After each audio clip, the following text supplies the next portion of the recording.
Граѓанскиот активизам како концепт е суштинска компонента на едно демократско општество. Граѓаните кои се вклучени во подобрување на условите за живот во државата се од огромна корист за подобро граѓанско општество и главен показател за демократска држава.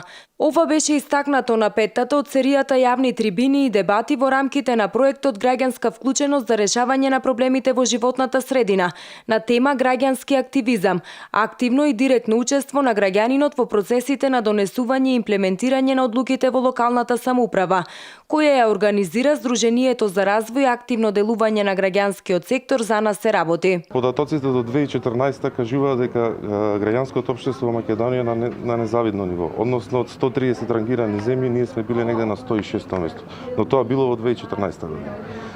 Сведоци сме дека моментално директно во одлуките на она што треба се случува понатаму да делува граѓанското општество, односно граѓанскиот активизам. И не случајно денес темата ја одбравме баш на таа.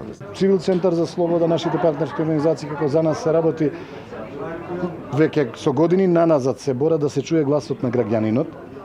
Во последнава година бевме во 50 општини, разговаравме со над 20.000 луѓе на инфоштандови и на плоштади.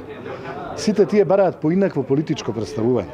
Бараат да им се чуе гласот и бараат некој некогаш да го пренесе тој нивен глас и тој нивен повик, некој во Македонија конечно да поднесе отчет за тоа што го сработил или не го сработил, оној кој треба да поднесе одговорност и оној нормално кој правил криминал да биде таму каде што му е место, зад решетки. Проектот Граѓанска вклученост за решавање на проблемите во животната средина, вклучувани за активности низ Битола и Пелагонискиот регион во период од 18 месеци и е поддржан од проектот на УСАИД за граѓанско општество кој го спроведува фондацијата Отворено општество Македонија.